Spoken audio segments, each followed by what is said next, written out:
പുതിയൊരു വീഡിയോയിലേക്ക് എല്ലാവർക്കും സ്വാഗതം. ഇന്നൊരു സാറ്റർഡേ വ്ലോഗാണ്. ഇന്ന് മക്കൾക്ക് സ്കൂളില്ലാത്തതുകൊണ്ട് താമസിച്ചാണ് എണീറ്റത്. പുറത്ത് മഴ നല്ല തകർത്ത് പെയ്യുന്നുണ്ട്. വേഗം തന്നെ മക്കൾക്കും ബ്രേക്ക്ഫാസ്റ്റ് ഉണ്ടാക്കി കൊടുത്ത് ഞാനും കഴിച്ചു. ഇന്ന് ബ്രേക്ക്ഫാസ്റ്റിന് പുട്ടും പഴവുമാണ്. വേഗം പുട്ടും പഴമൊക്കെ കഴിച്ചിട്ട് ഉച്ചത്തേക്കുള്ള ഫുഡ് ഉണ്ടാക്കാൻ പോന്നു. ഇന്നലെ കടയിൽ പോയപ്പോൾ നല്ല താറാവ് കിട്ടി. ഇന്നലെ എനിക്ക് ഡ്യൂട്ടി ആയിരുന്നുകൊണ്ട് ഏട്ടൻ അതെല്ലാം വെട്ടി വൃത്തിയാക്കി ഫ്രിഡ്ജിൽ വെച്ചിട്ടുണ്ടായിരുന്നു. ഇനി കറി വെക്കുന്ന ജോലി എൻ്റേതാണ്. ഒരു കുട്ടനാടൻ താറാവ് കറി വെക്കാമെന്ന് വിചാരിച്ചു. കഴുകി വൃത്തിയാക്കി വെച്ചിരിക്കുന്ന ഇറച്ചി കുക്കറിലിട്ട ശേഷം ഒരു 8 അല്ലി വെളുത്തുള്ളി ചെറുതായി അരിഞ്ഞത്, ഒരു വലിയ കഷ്ണം ഇഞ്ചി ചെറുതായി അരിഞ്ഞത്, പാകത്തിന് ഉപ്പ്, 1 ടീസ്പൂൺ കുരുമുളക് പൊടിയും ചേർത്തിട്ട് കൈകൊണ്ട് നന്നായിട്ട് മിക്സ് ചെയ്യുക. എന്നിട്ട് മീഡിയം ഫ്ലെയിമിൽ 4 വിസിൽ വന്ന ശേഷം ഓഫ് ചെയ്തിടണം. ഇറച്ചി ഒന്ന് വേകുമ്പോഴത്തേക്കും ചോറ് വെക്കാമെന്ന് കരുതി. ഞാനിവിടെ കുക്കറിലാണ് ചോറ് വെക്കുന്നത്.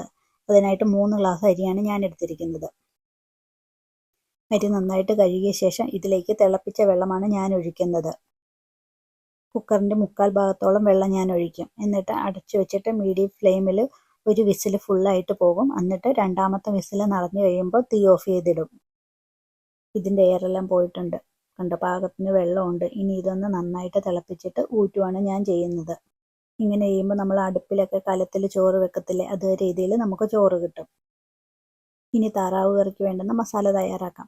അതിനായിട്ടൊരു പാൻ അടുപ്പത്ത് വെച്ച് ചൂടായി കഴിയുമ്പോൾ അതിലേക്ക് 1.5 ടേബിൾ സ്പൂൺ എണ്ണ ഒഴിച്ചു കൊടുക്കണം. എണ്ണ നന്നായിട്ട് ചൂടാകുമ്പോൾ അതിലേക്ക് 5 ഏലയ്ക്ക, ഒരു ചെറിയ കഷ്ണം പട്ട, 2 ഗ്രാമ്പു, 1.5 ടീസ്പൂൺ പെരിഞ്ജീരകം, 2 ബേ ലീഫ് ഇത്രയും ചേർത്ത് കൊടുക്കാം. ഇത് നന്നായിട്ട് പൊട്ടി വരുമ്പോൾ ഇതിലേക്ക് ഒരു വലിയ കഷ്ണം ഇഞ്ചി ചെറുതായി അരിഞ്ഞത്, ഒരു 6 വെളുത്തുള്ളി ചെറുതായി അരിഞ്ഞത്, 6 എരിവുള്ള പച്ചമുളക് ചെറുതായി അരിഞ്ഞത് ഇത്രയും ചേർത്ത് കൊടുക്കാം. ഇതെല്ലാം ചെറുതായിട്ടൊന്ന് വഴറ്റി കൊടുക്കാം. വെളുത്തുള്ളിയുടെ ഇഞ്ചിയുടെയൊക്കെ കളർ മാറി തുടങ്ങുമ്പോൾ 3 മീഡിയം സൈസ് സബോള ചെറുതായി അരിഞ്ഞതോടെ ചേർത്ത് കൊടുക്കാം. ഇനി ഇതൊന്ന് നന്നായിട്ട് വഴറ്റിയെടുക്കാം.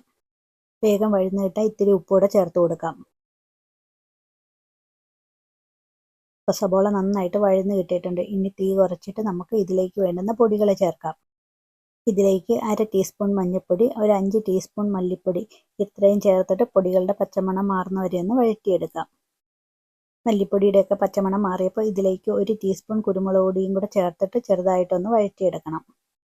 അതിനുശേഷം നമ്മൾ വേവിച്ച് വെച്ചിരിക്കുന്ന ഇറച്ചി ഇതിലേക്ക് ചേർത്ത് കൊടുക്കാം.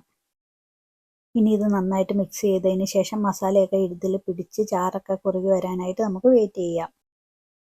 ഇടയ്ക്ക് ഇതിലേക്ക് 1 ടീസ്പൂൺ ഗരം മസാലയും കൂടെ ചേർത്ത് നന്നായിട്ടൊന്ന് മിക്സ് ചെയ്ത് കൊടുക്കാം. ഇപ്പോഴത്തെ ചാറൊക്കെ നന്നായിട്ട് കുറുകി മസാലയൊക്കെ ഇതിൽ പിടിച്ചിട്ടുണ്ട്. ഇനി ഗ്യാസ് ഓഫ് ചെയ്തിട്ട് 1 ഗ്ലാസ് നല്ല കട്ടിയുള്ള തേങ്ങാപ്പാൽ ചേർത്ത് കൊടുക്കാം. തേങ്ങാപ്പാലൂടെ ചേർത്തിട്ട് ഒന്നുകൂടെ ഒന്ന് നന്നായിട്ട് മിക്സ് ചെയ്ത് കൊടുക്കുക. ഉപ്പ് പോരായ്മയുണ്ടെങ്കിൽ ഈ സമയത്ത് ചേർക്കാവുന്നതാണ്. അങ്ങനെ നമ്മുടെ അടിപൊളി കുട്ടനാടൻ താറാവ് കറി റെഡി. കറിയെല്ലാം വെച്ചതിന് ശേഷം ഇത്തിരി പാത്രമൂടെ കഴുകാനുണ്ടായിരുന്നു, അതോടെ കഴുകി വെച്ചു. ഇനി ഒന്ന് അടുപ്പൂടെ ക്ലീൻ ചെയ്തിടാം. ഈ പ്രോഡക്റ്റാണ് ഞാൻ ക്ലീൻ ചെയ്യാൻ ഉപയോഗിക്കുന്നത്. നന്നായിട്ട് എല്ലായിടത്തും സ്പ്രേ ചെയ്ത ശേഷം ഒരു 5 മിനിറ്റ് കഴിഞ്ഞാണ് ഞാനൊരു ഡിസ്പോസിബിൾ ക്ലോത്ത് വെച്ച് ഇങ്ങനെ തുടച്ചെടുക്കും. അപ്പോൾ അതേ എണ്ണമെഴുക്കൊക്കെ പോയി അടുപ്പ് നല്ല ക്ലീൻ ആയിട്ടുണ്ട്. അതിനുശേഷം കൗണ്ടർ ടോപ്പും കൂടെ ഒന്ന് ക്ലീൻ ചെയ്തു. ഇനി ഒന്ന് തൂത്തും കൂടെ വാരി കഴിഞ്ഞാൽ നമ്മുടെ കിച്ചൺ ക്ലീൻ. ഇന്ന് ശനിയാഴ്ച ആയതിനാൽ മക്കൾ ഇവിടെയുള്ളതുകൊണ്ട് കളിയെല്ലാം കഴിഞ്ഞ് കുഷീനൊക്കെ അതിൻ്റെ പല സ്ഥാനത്തായിരിക്കും ഇരിക്കുന്നത്. അങ്ങനെ ലോഞ്ചൂടെ ക്ലീൻ ചെയ്ത് എല്ലാം ഒന്ന് നീറ്റാക്കി വെച്ചു. ഇന്ന് കള്ള് ചേർക്കാതെ എങ്ങനെയാണ് കള്ളപ്പം ഉണ്ടാക്കുന്നതെന്ന് നോക്കാം. എന്നാൽ കള്ളൊഴിച്ചുണ്ടാക്കുന്ന അപ്പത്തിൻ്റെ അതേ ടേസ്റ്റിൽ ഈ ഒരു സാധനം ഉപയോഗിച്ചുകൊണ്ട് നമുക്ക് നല്ല ടേസ്റ്റി ആയിട്ടുള്ള കള്ളപ്പം തയ്യാറാക്കാൻ പറ്റും. 1 ലിറ്റർ കരിക്കും വെള്ളത്തിലേക്ക് 3 ടേബിൾ സ്പൂൺ പഞ്ചസാരയും 1 ടേബിൾ സ്പൂൺ ഈസ്റ്റും ചേർത്തിട്ട് നന്നായിട്ട് മിക്സ് ചെയ്ത് ഒരു 24 മണിക്കൂർ എയർ ടൈറ്റ് ആയിട്ടുള്ള ഒരു കുപ്പിയിൽ അടച്ചു വെക്കണം.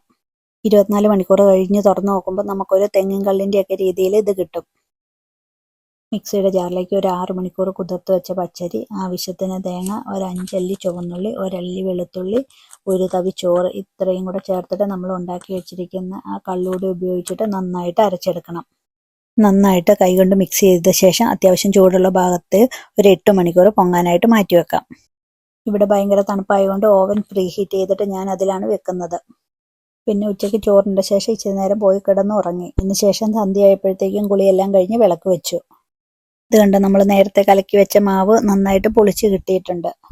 ഇനി പാകത്തിന് ഉപ്പും ചേർത്തിട്ട് ഇതൊന്ന് ചുട്ടെടുക്കാം.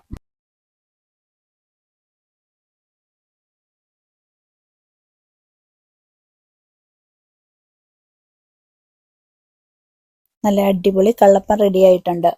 അങ്ങനെ നല്ല കള്ളപ്പവും കുട്ടനാട് താറാവ് കറിയൊക്കെ കൂട്ടി ഡിന്നർ കഴിച്ചു. വീണ്ടും ഒരു ശനിയാഴ്ചയും കൂടെ കടന്നുപോയി.